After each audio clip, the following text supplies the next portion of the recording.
À l'écoute de l'ORTM, il est 13h à Sénou Remakono Plateau 1, la même heure partout au Mali.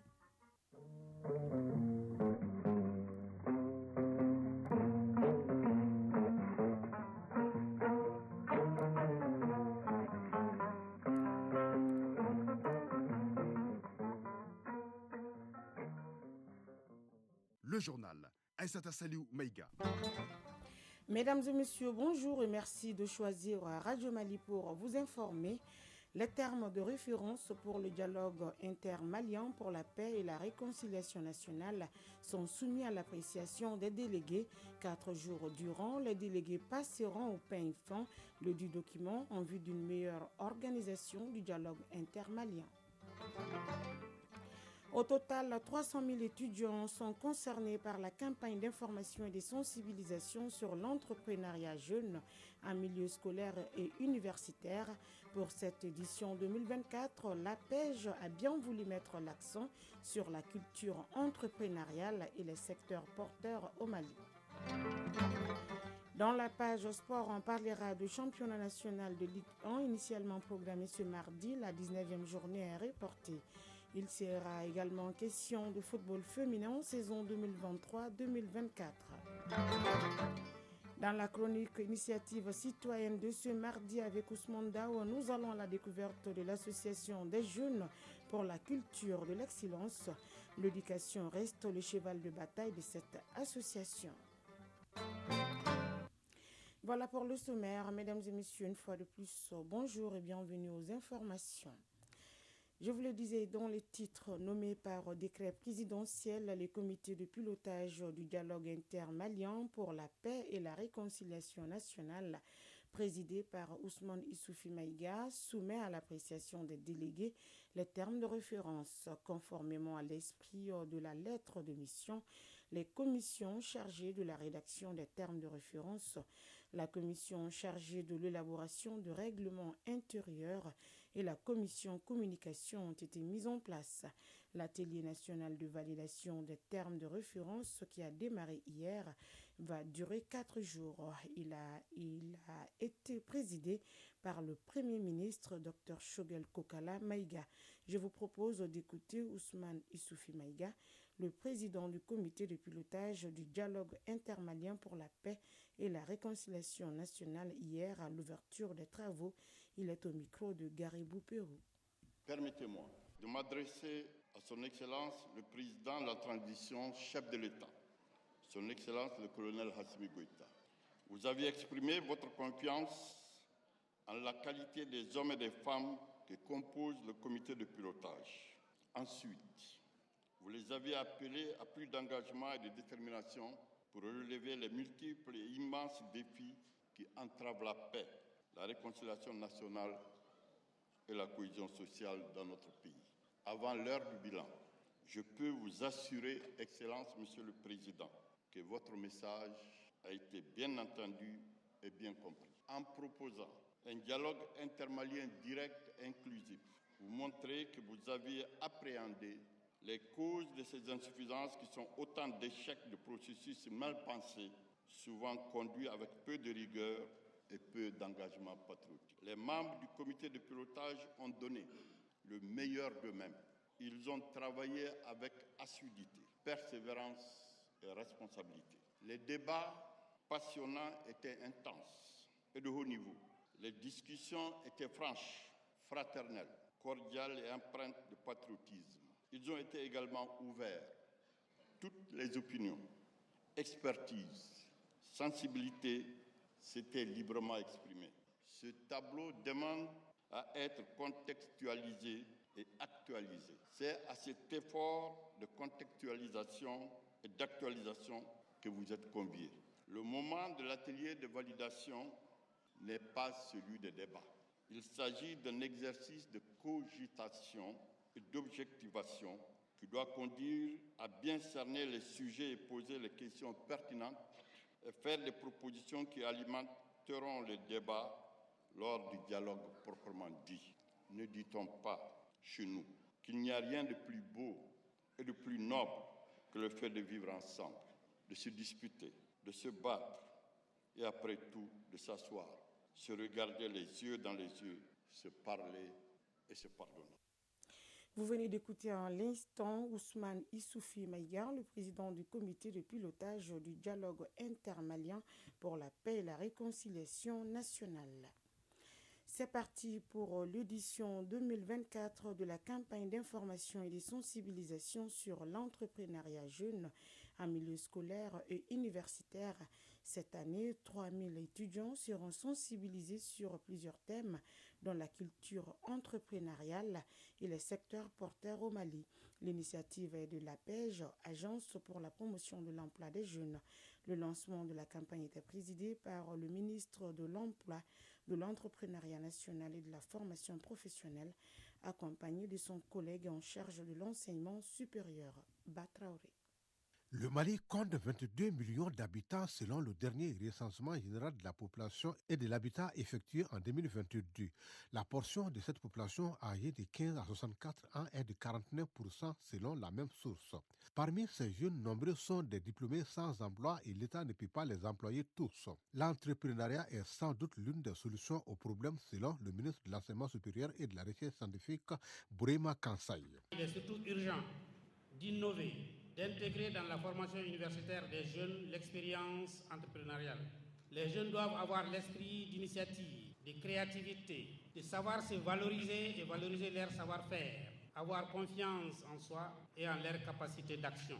Voilà ce qui justifie cette campagne d'information et de sensibilisation sur l'entrepreneuriat jeune en milieu scolaire et universitaire. Une campagne qui doit atteindre 3000 jeunes en 2024 et c'est la FSEC, Faculté des sciences économiques et de gestion, qui donne le ton. Bakayoko Aminata Traoré, ministre de l'Emploi, de l'Entrepreneuriat national et de la formation professionnelle. Les jeunes auront l'occasion d'explorer avec les facilitateurs une gamme de thématiques essentiellement liées à l'entrepreneuriat jeune. Elles porteront sur bien connaître les contours de la culture entrepreneuriale, identifier les secteurs porteurs, connaître les types d'entreprises au Mali et les procédures de formalisation, comprendre l'importance du remboursement des prêts des projets financés, connaître le système revolving de la pêche, connaître les produits de la pêche et les procédures d'accès à ces produits, spécifiquement celles relatives au financement des projets des jeunes. Les discussions et les échanges permettront d'approfondir la compréhension des défis spécifiques rencontrés dans le domaine de l'entrepreneuriat et fournir des conseils pratiques pour développer les compétences nécessaires à la réussite d'un entrepreneur. À la fin de la cérémonie de lancement, les deux ministres ont pu déguster des gâteaux réalisés par des jeunes qui veulent faire leur premier pas dans la restauration. Les administrateurs du Fonds de solidarité nationale ont tenu la 23e session budgétaire de la structure. Selon le constat fait par les administrateurs, l'année 2023 a été marquée par les effets de la crise sécuritaire et le manque de financement des activités programmées. Ils ont donc saisi l'occasion pour dégager des pistes de solutions pour la mobilisation des ressources. Au nombre de ces solutions figure le projet de budget estimé à 7,5 milliards de francs CFA. On fait le point avec Kumba Sissi. Le Fonds de solidarité nationale a pour mission d'investir dans des programmes et des projets de réduction de la pauvreté sur l'ensemble du territoire national. Avec la crise sécuritaire, la direction générale du fonds a rencontré d'énormes difficultés dans la réalisation des différents projets auprès des populations vulnérables. C'est la principale information qui a été partagée au cours de la 23e session budgétaire du conseil d'administration du FSN. Sekouba Diara, président du conseil d'administration du Fonds de solidarité nationale. De façon récurrente, l'insécurité qui persiste dans certaines localités affecte significativement les activités du fonds, notamment les travaux d'infrastructure prévus dans le cadre du projet d'appui à la réinsertion socio-économique des populations du nord du Mali par CEP-NP.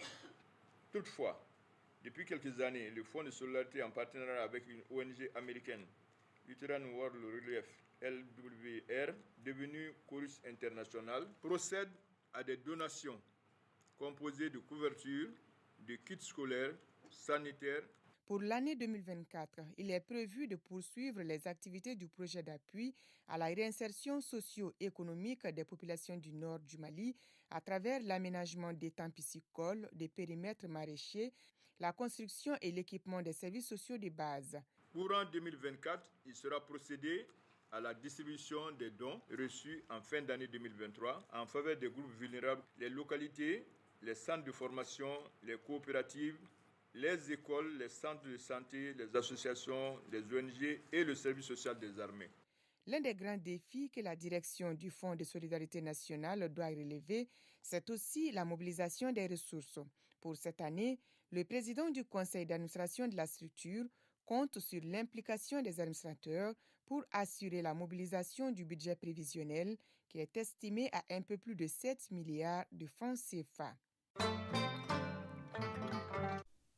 Quelques mots de l'actualité hors du Mali. Au Sénégal, le dialogue national pour apaiser les tensions politiques et trouver une nouvelle date à la présidentielle a démarré hier avec une annonce sur le projet de loi d'amnistie. Une amnistie qui concernera les faits intervenus lors des manifestations entre 2021 et 2024. Ce projet va être déposé ce mercredi pour approbation sur la table en Conseil des ministres par le président Macky Sall. Parmi les 19 candidats validés, seuls 2 ont été répondus présents à l'appel du président Macky Sall, notamment l'actuel Premier ministre Amadou Ba. En Guinée-Conakry, des jeunes ont été tués par balle hier et plus d'une dizaine de blessés lors de la première journée de grève générale illimitée du mouvement syndical. Le mouvement réclame la fin de la censure des médias, mais aussi la baisse des prix des denrées alimentaires. Je me félicite du climat d'observation de cette grève sur toute l'étendue du territoire national, a souligné un responsable syndical qui prévient que la grève continue jusqu'à ce que tous les points de revendication soient satisfaits. Au Burkina Faso, une nouvelle série d'attaques a fait hier au moins 30 morts et plusieurs blessés. La première attaque a ciblé une mosquée dans la province du Goulmou, dans la région de l'est du pays. L'annonce a été faite hier soir par la Fédération des associations islamiques de Burkina dans un communiqué. Dans la deuxième attaque, une église catholique qui a subi le même sort lors de la prière dominicale dans le village d'Essakan, dans la province du Séno, dans le nord du Burkina Faso. C'est ce qui a été déclaré par l'évêque de Dori, Monseigneur Laurent Dabiré, dans un communiqué également. Autre attaque meurtrière au Burundi, au moins 9 personnes ont été tuées hier à Burenga, une commune proche de la frontière de la République démocratique du Congo RDC. L'attaque a été menée par les rebelles burundais de Red Tabara. Dans un communiqué, le gouvernement accuse le Rwanda d'être derrière ces attaques, mais Kigali a de son côté toujours démenti soutenir ces rebelles. Aux États-Unis, le président Joe Biden a exprimé l'espoir de parvenir à un cessez-le-feu dans la bande de Gaza d'ici lundi prochain. Il a affirmé qu'Israël avait accepté de cesser ses opérations militaires à Gaza pendant le Ramadan afin de permettre la libération de tous les otages du Hamas. Ces déclarations ont été faites à la presse lors de sa visite aujourd'hui à New York dans le cadre de sa campagne électorale.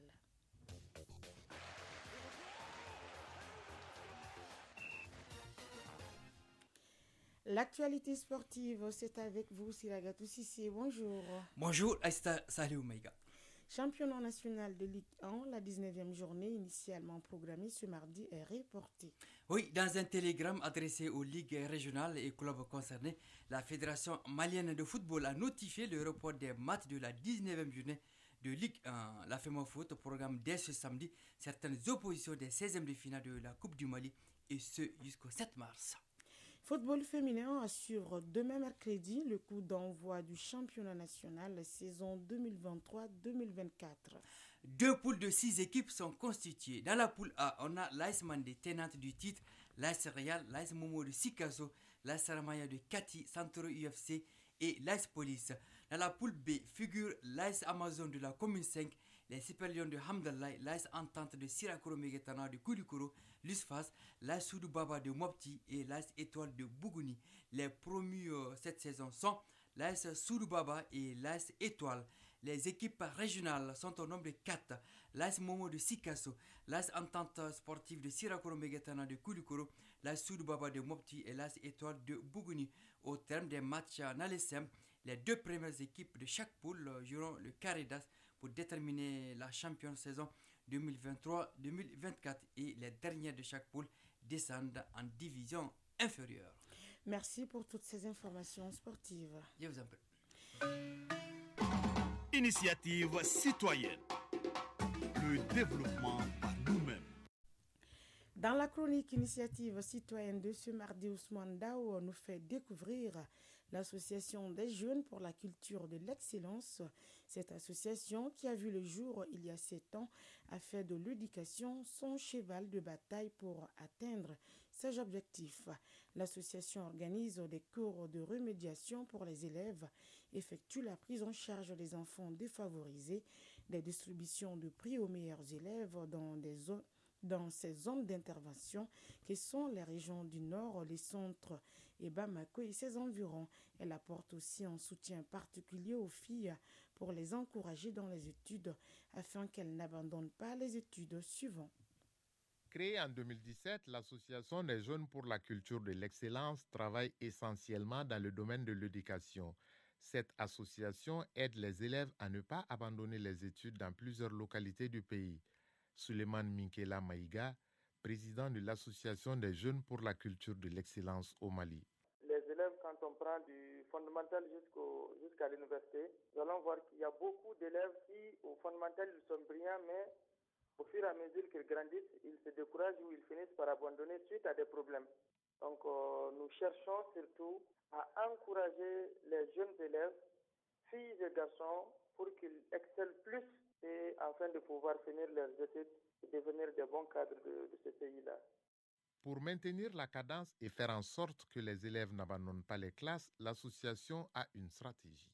Voir en réalité qui sont les meilleurs et ce qu'il y a lieu de faire pour ceux qui ne le sont pas. Donc ça, c'est un premier travail que nous faisons. Le deuxième, c'est de donner des prix d'encouragement à tous les meilleurs élèves dans les zones où nous évoluons. Et en plus de ça, nous faisons des campagnes de sensibilisation et de distribution de kits scolaires. Et en plus, il y a la prise en charge des enfants démunis. Nous passons d'école en école pour recenser les enfants démunis. Il s'agit de prise en charge en matière de l'école. Leurs frais d'inscription, leur donner les fournitures scolaires, faire le suivi. Autre combat de l'Association des jeunes pour la culture de l'excellence, c'est de faire en sorte que le taux de scolarisation des filles augmente. Faire de telle sorte que les filles également aient les mêmes chances à l'école que les garçons, pouvoir finir leurs études et devenir également des cadres. Parce que chez la jeune fille, au fondamental, vous allez voir en première année, deuxième année, elles sont 100, mais avant d'arriver au bac, elles ne sont que 10 ou 20. L'association fonctionne sur fonds propres et bénéficie du soutien et de l'accompagnement des autorités scolaires et des collectivités territoriales de ces zones d'intervention. Mais cela est insuffisant, c'est pourquoi elle demande l'appui d'autres partenaires pour bien mener ses missions. Aujourd'hui, en réalité, il y a beaucoup d'associations. Les partenaires, quelque part, ont peur de se lancer dans les partenariats avec les associations parce qu'on se dit que il y a beaucoup d'associations qui ont pris d'argent, ils sont disparus avec. Mais le plus grand problème, c'est au niveau de la jeunesse elle-même. Et parce qu'aujourd'hui, quand on demande de travailler au niveau de l'école, les gens pensent que c'est une perte de temps. Parce que quand on parle de l'école, on ne gagne pas quelque chose dedans. De sa création à nos jours, l'Association des jeunes pour la culture de l'excellence a permis aux élèves dans les localités où elle intervient d'être rigoureux dans le travail. Suleiman Minkela Maïga, président de l'Association des jeunes pour la culture de l'excellence au Mali. Du fait que les enfants sont motivés, ils se préparent en amont avant l'arrivée du concours. Et il y a une vraie compétition entre ces jeunes élèves-là. Donc je pense que ça, c'est un impact parce que ça pousse les enfants à plus vers la réussite, vers le travail. Aujourd'hui, cette jeune association compte sur un vrai partenariat entre elle et l'administration scolaire pour relever les défis et résoudre les problèmes en milieu scolaire. Point final à ce journal qui vous a été présenté par Issata Saliou Maïga. Sa mise en onde a été assurée par Alimata Ouattara. Mise en ligne Sekou Traoré. Réalisation Souma Ouaïdara. Coordination Ousmane Daou. Merci d'avoir été des nôtres. À très vite sur les antennes de Radio Mali pour d'autres informations.